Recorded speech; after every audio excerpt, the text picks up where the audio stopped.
Cuando nació mi primera hija, al nomás nacer, ya era mi hija.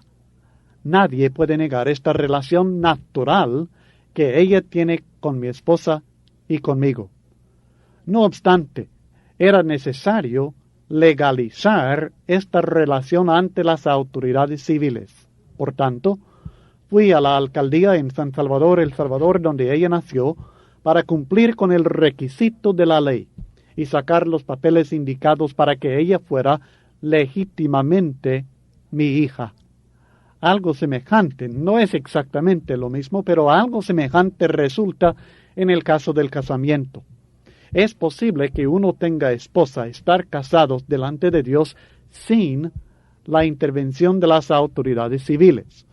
Esta condición no es fornicación, según la Biblia, pero para legalizar esta relación que Dios reconoce, es necesario, es esencial, cumplir con los requisitos legales, o sea, el casamiento civil.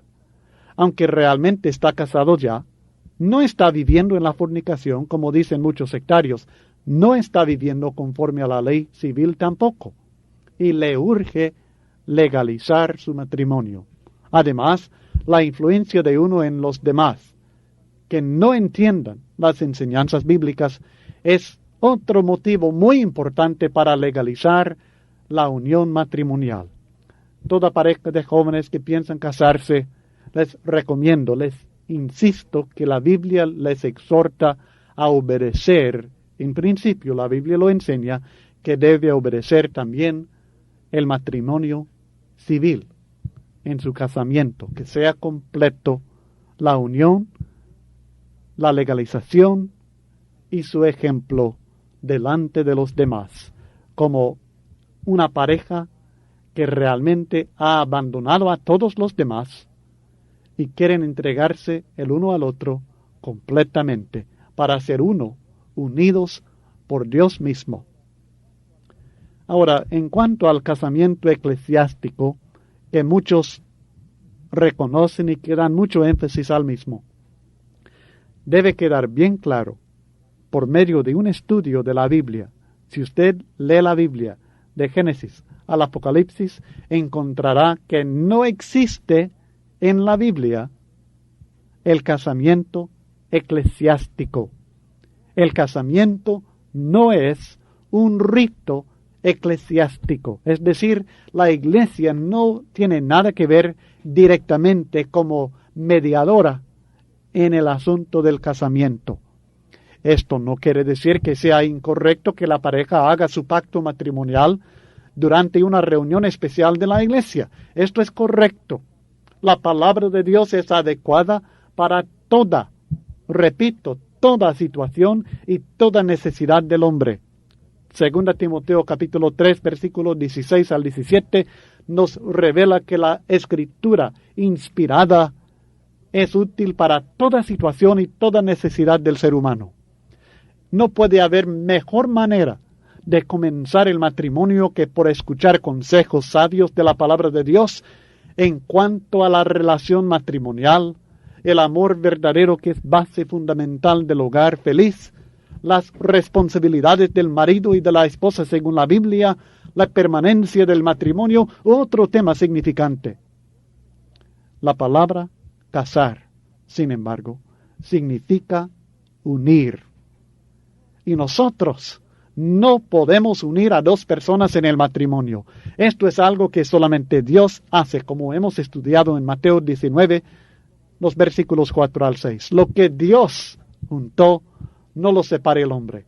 Y Dios lo hace. Él une, Él casa a dos personas cuando el hombre y la mujer hacen pacto, llegan a un acuerdo de formar un nuevo hogar. No llegan a un acuerdo sencillamente de dormir juntos, no llegan a un acuerdo de convivir por 1 año o 2 años, sino que llegan al acuerdo de formar un hogar, de comprometerse el uno con la otra durante toda la vida. Cuando hacen esto, Dios casa a estas personas, cuando hacen este pacto, este acuerdo, y Dios es testigo de este pacto. Por tanto, la reunión de la iglesia no es para que sean casados por la iglesia, porque la Biblia ignora el casamiento por la iglesia. La iglesia no casa, Dios casa. Pero sí es muy importante y muy beneficioso tener una reunión de la iglesia y que reciban esta pareja, estos jóvenes, que reciban el consejo de la palabra de Dios, el beneficio de las oraciones de los santos, y que den gracias a Dios, para que regocijemos con nuestros hermanos en esta hora tan llena de gozo, regocijándonos con aquellos que regocijan y glorificando a Dios en tan hermosa ocasión. Para todo esto, si tenemos base bíblica, para todo esto tenemos base bíblica, pero no tenemos para que la iglesia case. No es casado por la iglesia, es casado por Dios en una reunión de la iglesia. El predicador bien puede aclarar a cada cónyuge sus responsabilidades según la Biblia. Estos son los votos que deben hacerse. Esto es algo que estudiaremos en más detalle en las próximas lecciones 2 y 3, pero quiero presentar un breve resumen de estas responsabilidades. Las del esposo son de proveer para su esposa. El que no provee para los suyos es peor que un incrédulo. 1 Timoteo 5, versículo 8. Es su responsabilidad amar, cuidar, sustentar y proteger a su esposa como a su propio cuerpo. Efesios capítulo 5, versículos 28 al 29 y el capítulo 3, versículo 19 de Colosenses. Es su deber, es su responsabilidad honrar a su esposa, coheredera de la gracia de la vida, vaso más frágil. 1 Pedro capítulo 3, versículo 7. El esposo debe comprometerse a ser fiel a ella, siempre, durante toda la vida.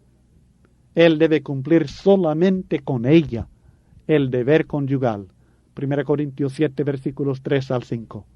El esposo cristiano además debe reconocer que ser cabeza del hogar significa más que autoridad, significa responsabilidad, especialmente en cuanto a proveer el liderazgo necesario para el crecimiento espiritual del hogar, comenzando con su propia vida, la de su esposa, y luego los hijos que Dios les dé. La esposa también tiene responsabilidades a las cuales se compromete al casarse. Y la primera es hacer un hogar para su esposo, ser trabajadora en el hogar. Tito capítulo 2, versículos 3 al 5. Ser administradora del hogar. 1 Timoteo capítulo 5, versículo 14. Es su responsabilidad someterse y amar a su esposo. Efesios 5, 22 al 23 y otros textos. Es su deber respetar a su esposo. Él es cabeza del hogar. Es su cabeza. Y ella lo debe respetar, tanto en palabra como en acción. Efesios 5, 33 y con mucho énfasis en 1 Pedro capítulo 3, versículos 1 al 7. Estudiaremos todos estos textos en detalle en las próximas lecciones. Ella también tiene la responsabilidad, así como él, de ser fiel a su esposo y que su deseo sea solamente para él. Génesis 3:16 y 1 Corintios 7:2. Además tiene la responsabilidad de ser cristiana, ejemplar, en cada aspecto de su vida. 1 Pedro capítulo 3, versículos 1 al 4. En una reunión para un casamiento, el predicador tiene la responsabilidad de estar seguro que tanto el esposo como la esposa comprende las responsabilidades delante de Dios que está aceptando con Dios como testigo. La responsabilidad del esposo hacia su esposa y de la mujer hacia su marido. Claro que debemos aclarar, y creo que aún durante la ceremonia, durante la reunión, es importante aclarar que el predicador no tiene ninguna autoridad para unir a nadie en el matrimonio. Esta unión es algo que solamente Dios hace cuando ellos hacen el pacto de formar el hogar. Ni la iglesia ni el predicador no casan.